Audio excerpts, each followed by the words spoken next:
Howdy, everybody. Glad that you guys are joining me on what is this? This is a Sunday evening, afternoon, depending on where you are. So we are continuing. There was a previous one about errors and mistakes. Many of you saw that one.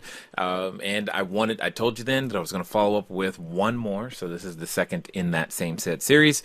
So hopefully you heard the first one. If you didn't, go back and listen to it. It's definitely on the podcast over at CashFlowDiaryPodcast.com. If you haven't, feel free to go pick that up, download it. It's been downloaded literally millions of times, so that I guess that we're putting something there that's worthwhile. So that's definitely true.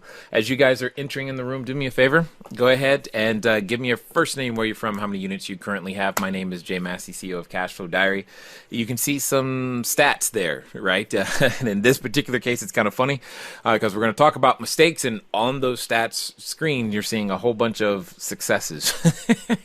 So you know they kind of go. It's like you can't have rain and sunshine and light and dark. They kind of go together. So that's definitely what we're going to talk about. This was inspired by a number of things, but one of the things is that I was on the phone with one of our newer students who's like, I wish people shared more of their mistakes. And I was like, well, you're in luck. I happened to be doing that. That time it was later that day. And I was like, okay, cool. So I figured you get an opportunity to see a lot of the positive things, from generating lots of leads, writing a book, and owning hundreds of properties and all this other stuff, cell phone towers, what have you. Why not also share some of the less than pleasant things that have also gone on and go on, I should say, because I'm still doing this thing, right? As well, because I don't want you guys thinking that your career inside the real estate world is going to be free of any of those things. So, as I've said before, and I say again, I am watching the chat everywhere. So, for those of you on Periscope, feel free to go ahead and tap that screen for those hearts. You also, if you weren't aware, we are still counting up the shares. What does that mean? That means for those of you who would like to win an iPad 9.7-inch 128 gigabyte iPad Pro, all you have to do is share. You just share the broadcast as many times as you share. We track, we count. You get an entry for each share, and one person shall win a iPad Pro. Specifically, let me see if I can, yep, I got it right here. This one, right here. It is space gray, it is in my hands, and I promise you, even though I can hold it with one hand, it is an iPad Pro, not the iPad Mini. I know most of you are like, iPad Mini you can do with one hand. Well, it is what it is. It's an iPad Pro, so if you want it, all you got to do is share on Facebook, invite your followers on Periscope and or Twitter. We will count those on the 28th, and then I'll let you know who won on the 1st. It's going to be pretty exciting, So, many of you know that we've been doing real estate investing for a while, and that's one of the things that we like to talk about here at the CashFlow Diary. We also like to talk about helping you build assets that produce cash flow. So hopefully you'll be joining us everywhere that you can find us. And let me see what some of you guys are saying in the chat right now. The confidence create Kanisha, I believe I got that right. If so, good evening. Thank you. Kanisha from Alabama. Plan to invest in your first units this year. Good. Can I challenge you, Kanisha, and say, how about this quarter as opposed to this year? This year is too much time for that type of a goal. I would challenge you. I'd believe you can get it done in the next 13 weeks or less. So that's very, very good. I see a number of people are doing the invite and inviting things. So I see Eric and Daishika, and it looks like Juan and Ryan and a number of you. So I definitely appreciate that. And Chase is here. So I'm glad that you are here as well. You said you like this topic. So does that mean you like hearing about failures, or you just like the fact that you're going to hopefully learn some things through some of the mistakes that have been made in the past? I'm not really sure what that means at this moment, but that's okay.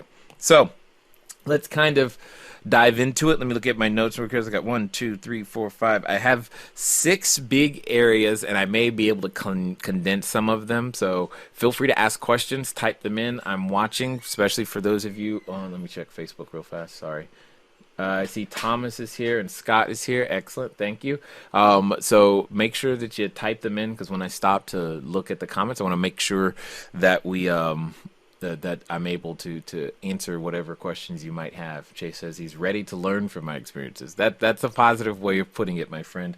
That's a positive way. It's okay if all you want to do is just see me fall on my face. I mean, there's entire what websites and shows about people falling on their face, and that's it. That's all we want to do. We just want to watch people fail all day long, make us laugh and feel better about ourselves. So it's all good. It is all good. So let me see.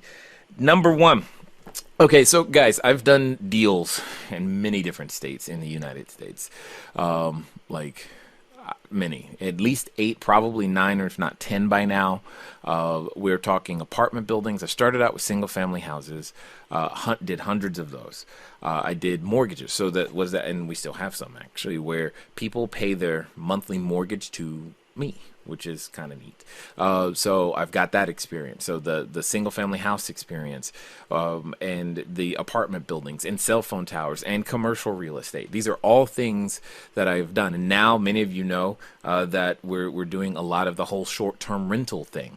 Well, the short-term rental thing is going phenomenally well. And many of you know that, or if you're not already on the list, you're going to get on that list soon because the training is going to begin. It's going to be coming out soon. You're going to want to be the ones to know, or be in the know, if you will, about how this is all going to work.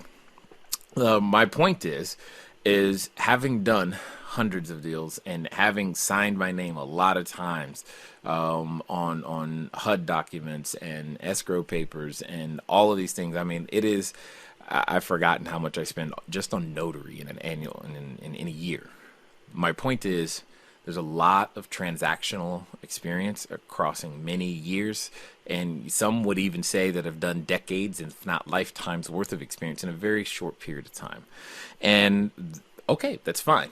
But it also means that I wasn't born this way. I mean, I wasn't born knowing everything to know about real estate or business. And if you think about this, if you get nothing else from what I'm going to share with you tonight, remember this. Real estate, someone get ready to write this in. Real estate investing is a skill. Please write that in. Real estate investing is a skill. All right. And like all skills, the first time you attempt it, guess what? You're probably not that good. Think about it. First time you tried to drive a vehicle, a car, tractor, maybe the first time you tried to fly an airplane or pilot a boat. The first time you tried a free throw shot. Right? The first time you were playing goalie in soccer and you tried to block it, how did that go? Right? The first time you tried to do anything, remember, you don't remember, but remember the first time you tried to walk? Think about that. That wasn't too good either. These are all skills that we've learned, or some of you have learned. And the one thing, if you hear nothing else, please get this. Real estate investing, business, it is a skill. And like walking, it's a necessary skill for daily living, an activity for daily living, ADL, if you will.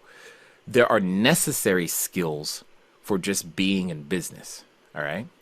And one of the most important necessary skills, okay? So to be honest, after what I'm going to say right now, you can just turn off your phones, your iPads, your computers, or whatever, and go on about your business because you will have gotten the lesson. The rest is just going to be a bunch of stories and examples of what didn't go so well, all right? But the number one skill you must develop, okay, is an ability to fail fast, fail forward, and fail frequently. Failing, learning to fail, having failure events is a skill. If you do not master that, you will not either grow big, or you will not be in the quote-unquote business world very, very long, okay? So just keep that in the back of your mind, because at the end of the day, like I know, one of the things that you're concerned about is failing. Now, if you know that there's someone out there that needs this type of information, you should share it anyway. Yes, you're going to have a shot at the iPad, but you should share it anyway. I'm just saying, all right? My point is, when it comes down to it, failing and learning the skill set of it is a necessary skill. Okay, it's just a necessary skill. So please hear that no matter what happens. Okay. All right. Let's see. Real estate is a skill. Yes, Ryan, exactly. You've mastered. Jay says he has mastered the art of failing. Okay, that's good. That's good. And understand the difference, the likely difference between you or us or anyone that we might admire is simply the fact that they may have failed more in that one particular area. They may have failed faster, failed more frequently, and failed more forward than you or I did. Period. That's likely the difference. Okay, so just keep that in mind. All right, so number one at the top. This is the number one thing to hear so that you can learn and grow. When you have a mistake, an error, or you've got vendors, contractors, investors mad at you, remember this, okay? Someone write this in. It's your fault. I'll say it again. Remember this. It's your fault. You're like, Jay, no, it isn't. Yes, it is. It's your fault, okay? Here's why I want you to take this position. If you raise capital, they entrusted the funds to you.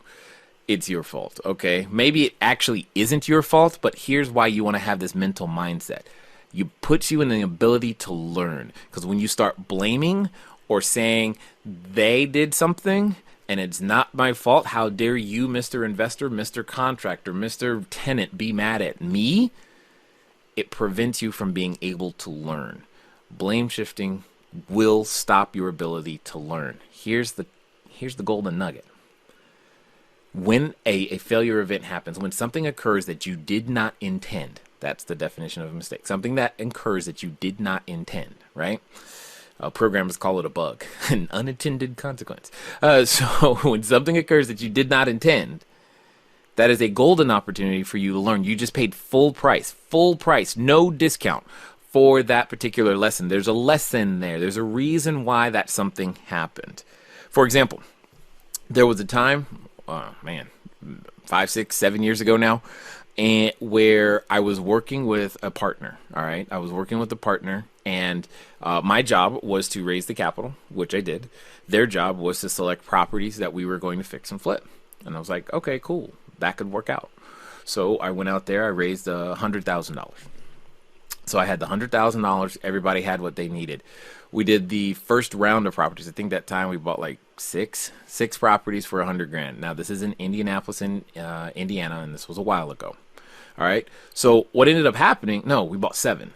Because I remember we bought 7. We were able to fix up 2 really, really quickly. Sold those 2. Okay, so hear me clearly. We sold those 2 and was able to end up with paying back a significant portion of the money so that we didn't have to owe any more money. And now we had like 5 free and clear properties, so to speak.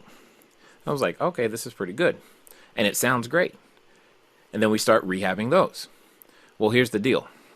As I'm going through the process of, as we're going through the process of the other 5, the 5 that at the same time as we're rehabbing, all these things are going down.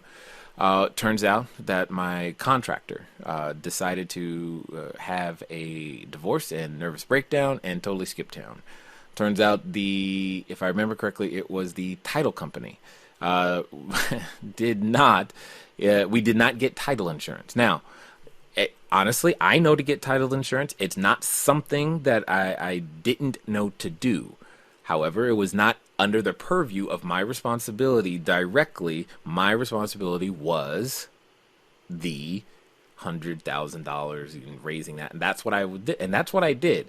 And then I said, okay, Mr. Partner, you go do your thing. You're going to do what you're supposed to do. And everything was going fine until title insurance wasn't obtained and we bought them at auction. Now, some of you may not understand why that's problematic, but what I'm saying is it's another way of buying something without proving that you actually own it, or that the person who's selling it has the right to sell it. But you paid for it, and that's basically what happened.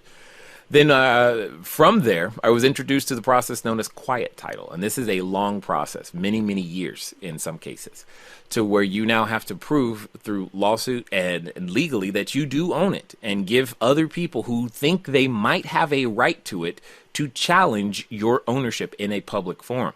If no one challenges, great. If someone challenges, problem, right?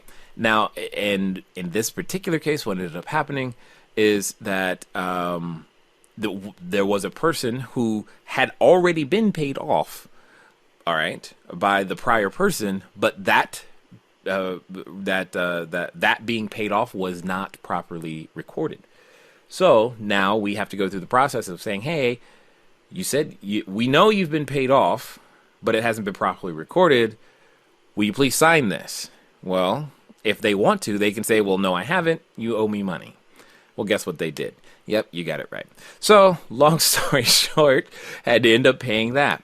In the same time, I think it was 5 or 6 investors with me in this particular deal. They're not receiving any money, guys, during that time. Like none, no money. Were they less than pleased? Yes. This is where I learned one of the best lessons was to always pick up the phone. And yes, technically, I didn't, quote unquote, do anything directly wrong. I fulfilled my part of the obligation. Could I have done more checks and balances and made sure that the other side of the equation, the other partners were doing what they were supposed to be doing? Yeah, I could have. Is that something we do more of now? Yeah, absolutely. But my point is, it's my fault.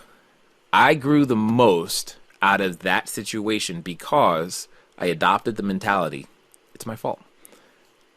And I'm going to go figure out what it takes to fix it.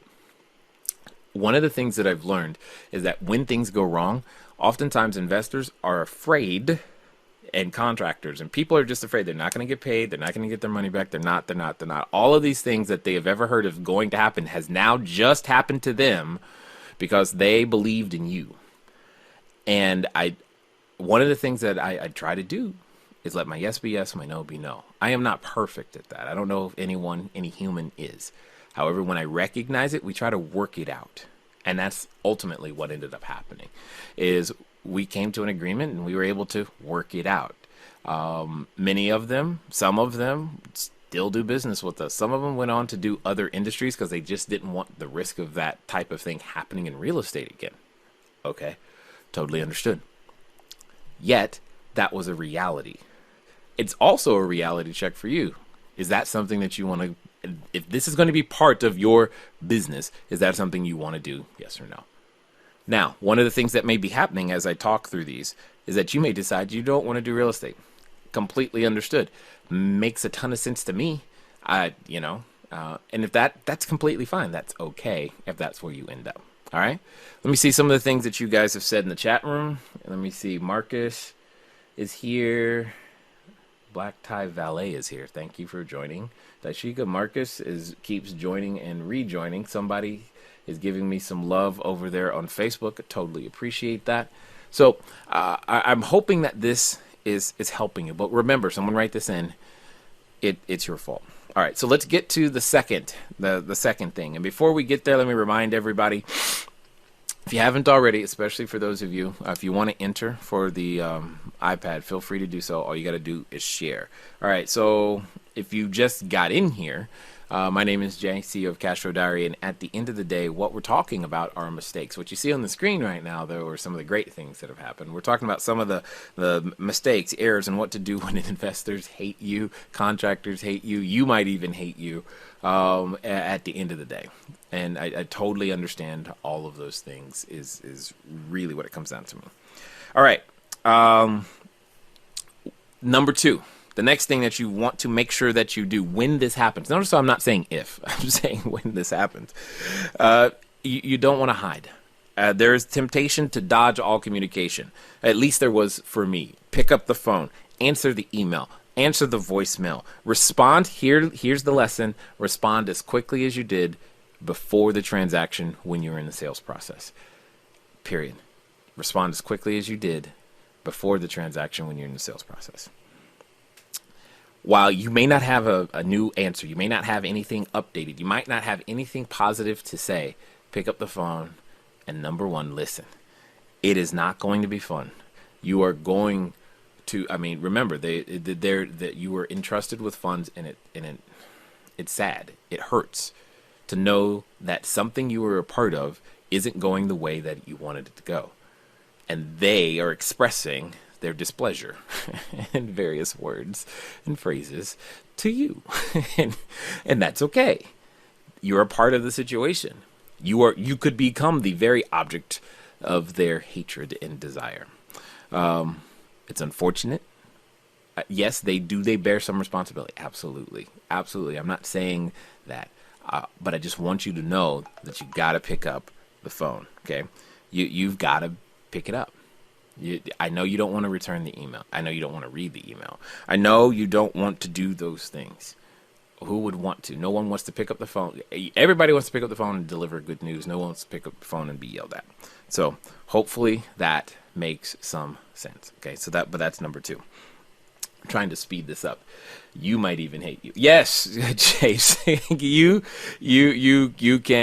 definitely might end up in a position where you might hate you. They might threaten you in all kinds of interesting ways, and that's part of them expressing their emotions. One of the things you learn to screen for, or try to screen for, is, I wish there was like some super fail-safe perfect test for emotional stability. Because in one of our podcast episodes, I don't know if you guys actually listened to it, Josh and Lisa Lannon, he mentioned that everyone in America had an addiction, and the addiction was to money. Specifically, he's like, watch what happens if somebody doesn't get their paycheck every 2 weeks. That's an addictive, he was like, that's a reaction that an addict has. I was like, wow, never thought of it quite like that. And when things go south with their retirement plan, or their whatever it is that they were thinking they were going to do with those funds, it's been delayed now, or gone, or whatever. That is something that's part of the reality. Okay. That's just part of the reality, and now they're coming to terms with it, or at least trying to come to terms with it. But you're the one delivering the bad news. You're the one who's going to get the first crack at the full vent of their anger, and it's not going to be fun. I don't know that it's ever going to be fun, but it's definitely a part of the business. Awesome. Okay. So number 3, the next thing that you need to do is to remember, because this one is huge, because it will take you out. You must remember to protect your confidence. Yes, something bad happened. Yes, you may have actually been the cause. Okay, fine. But even if you weren't, or even if you were, doesn't really matter. The point is, something bad happened, and everyone's blaming you, and you are in the middle. Okay, fine. But the question you have to ask yourself is, are you going to go on? You, write this down, are not a failure. You experienced a failure event. You experienced a outcome that was unintended. You experience, or rather, you are experiencing something you did not plan on. Protect your confidence. A lot of these errors or things that don't go well can be made up for depending on how you react to the situation. Okay, how you react to the situation can make or break or save or whatever. It's just a situation at the moment. For example, there's sorry, I was trying to figure out which one we were going to go with. When it comes down to a very simple case of not overreacting, where you can also make some things worse. There was one time where I got a call Monday morning on the way to the bank. I got a call from the property manager. Hey, someone has passed away. A little child has passed away in the unit. I'm like, okay. And at the moment, they also then told me the police are there and the gas inspectors are there. And I was like, uh-oh. They were inspecting the place, because if we had not done everything that we were supposed to do, and those gas pipes were defective, or something was wrong with it because of something we neglected, any sort of deferred maintenance or negligence, we have a really big issue. Now, fortunately, in this case, I was thousands of miles away. It was by phone, so I was unable to make the situation worse. However, reacting improperly when you're finding out that they're investigating you because they just want to make sure that it's not your fault, right? You can make that worse. Fortunately, that was one of those situations where we didn't make it worse. And it was determined to be crib death, nothing to do with the pipes, blah, blah, blah. It was still sad that the tenant had lost their child, but it was sad. Now, what is the reality of that situation? How does my investor or contractors get upset with me? Rent was due. and they're asking me, what do we want to do? I'm like, we want to collect rent because that's what we want to do. We got to find a nice, soft, gentle way to do it, but it's what we've got to do. And that has been one of the many awkward situations, along with like evictions around Christmas, that, you know, we've had to resolve and deal with in the business of real estate, right? Because you might have tenants mad at you. All right. It could happen. Rephrase. It will happen at some point. It will happen. All right. You're not going to make every decision perfect. And there's going to be cascading consequences to every decision that you make, yes or no. And that's one of the things I've come to understand. I don't necessarily like that, but by owning hundreds of units, every one decision I make affects hundreds of people every day, every decision. Now you're like, what? That sounds a little dramatic, Jay. A decision, for example, because this is exactly what happened, a decision to go watch my daughter play basketball, which was fine. As we were driving back, we got into a car accident. Well, the problem with that is that put me literally out of commission for a couple of months, which means I was in so much pain. Making decisions was very tough. So decisions that needed to be made sometimes got delayed or did not get made. Why? Because I just could not focus because of the pain. The lack of those decisions affects the living environment. Now, fortunately, my team comes together and they help and all those types of things. But my point is, your decisions matter. But you got to protect your confidence when those things happen. These words like, I'm stupid, oh my God, how could I do that? Oh my God, I can't believe I let that happen. Those phrases are not going to serve you at this time. You must protect your confidence. You get to decide what you are going to be known for. Yes, you made a mistake, but are you going to prove that you were, yes, I made a mistake, but we're going to fix it and figure it out and stick with it? Or are you just going to do like some have done, cut bait, run? And I'm not saying there isn't a time to do that. But what I am saying is some people just go, and run the other direction and let things go up in smoke. Don't be that person. All right.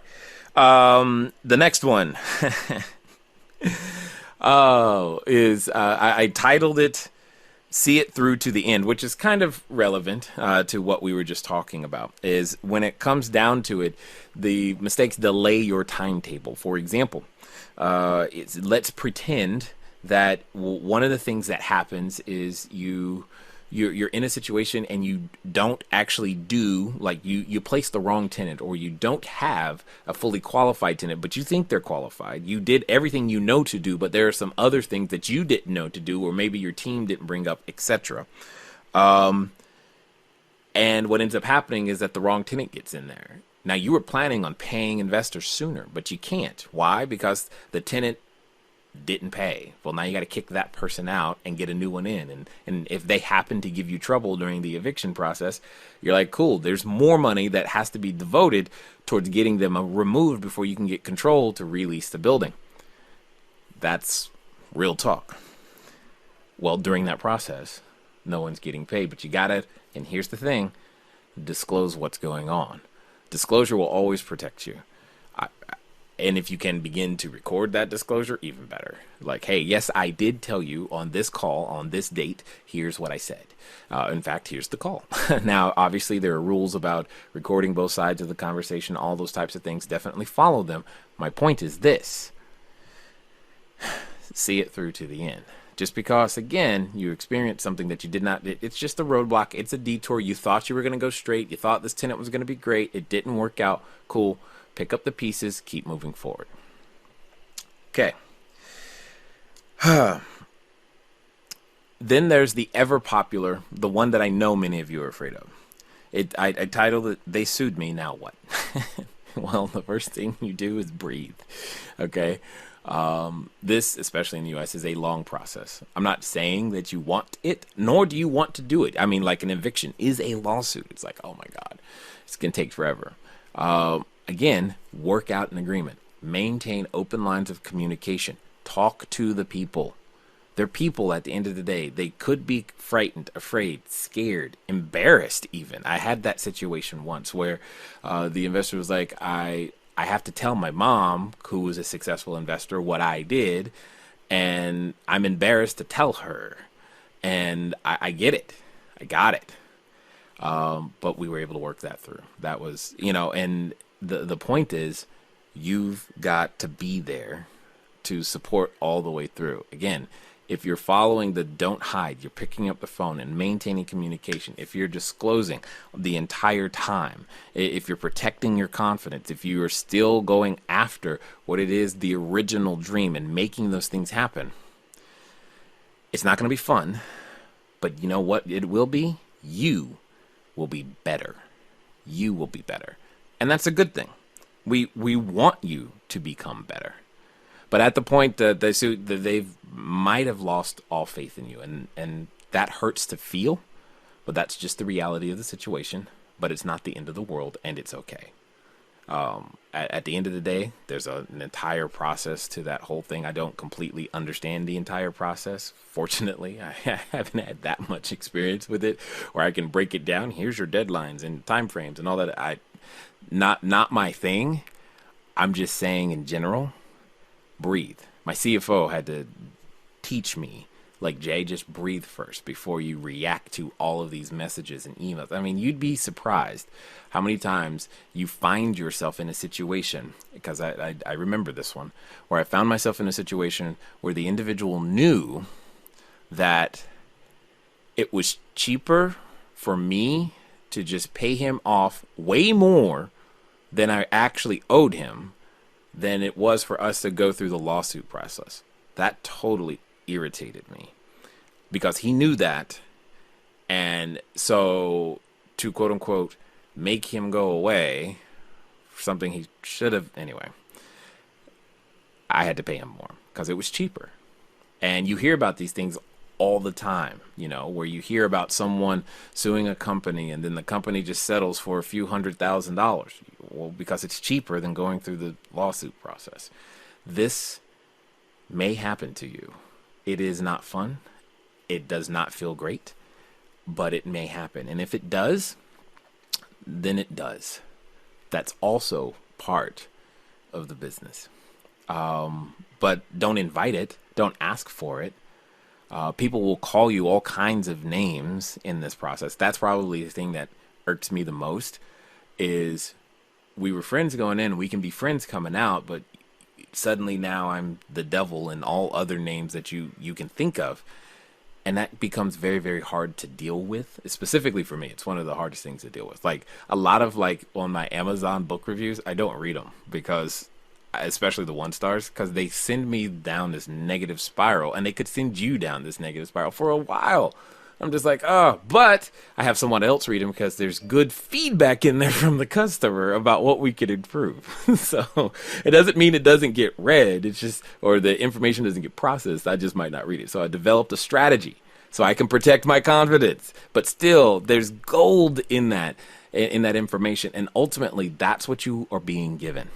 An upset person is some of the best resource for information. So that's the lesson to understand there. All of these things are things that I've experienced at one time or another. And at the end of the day, I just want you to remember real estate investing business is a skill. It's a skill of relationships. It's a skill of understanding finances, capital, and a whole bunch of other things, how they come together to execute a result.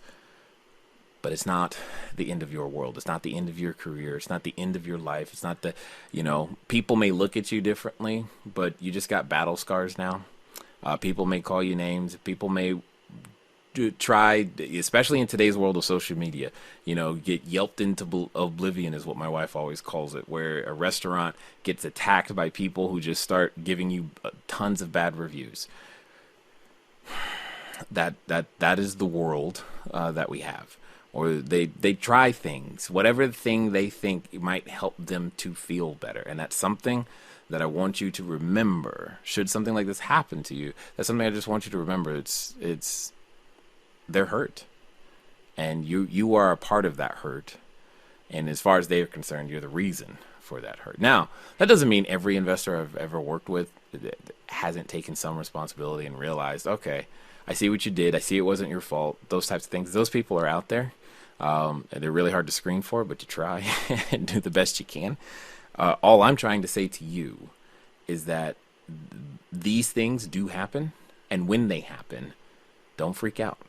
All right? Just don't freak out. All right. Hopefully this has been helpful. I'm going to look at some of, let me see. I see Scott is here. That's awesome. Felicia is here. Felicia invited. Tim is here. Excellent. How are you guys doing? I want to give you guys a couple of minutes. If you want, you can ask some questions. Otherwise, we're going to jet on out of here because that's all I've got. But remember, for those of you on Periscope, just invite your followers, share the broadcast on Periscope or Facebook or Twitter, and you'll be able to have an entry for the iPad Pro.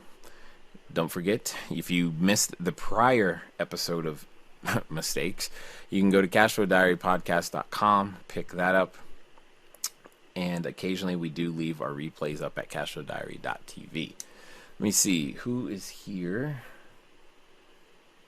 It's engraved for me already. What's engraved for you? Oh, you think the iPad's engraved for you. Got it. She's just claiming it's, hey, if you're I believe you have faithfully shared. So, you have definitely faithfully shared the broadcast. So, let me ask this question for everyone still watching. Did this help you understand, some of the things that could go wrong, or more importantly, make you feel better about some of the mistakes or errors or things that could happen to you in any way? Did it help you relax in any way whatsoever, knowing that these things have happened to me or to others? If so, just give me the emoji girl hand up in the chat. That way I can see that.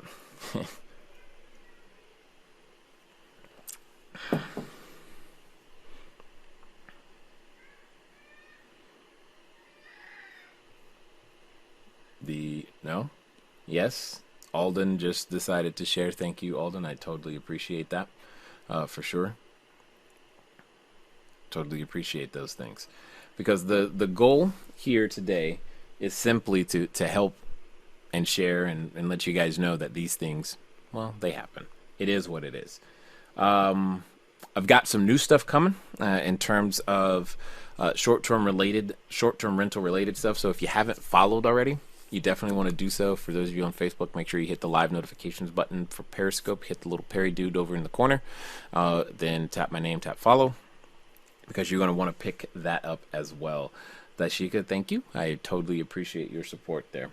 And we will be broadcasting obviously a few more times this week, because the 28th is approaching, and I want to make sure that you guys get an opportunity to share as many times as you'd like to. But in the meantime, know that the training for short-term rentals is coming. Just go to cashflowdiary.com/coming soon. cashflowdiary.com/coming soon. Pretty excited about all the things that are happening there. Nonetheless, ladies and gentlemen, it's been fun talking to you guys today. I definitely look forward to talking to you soon. Until next time.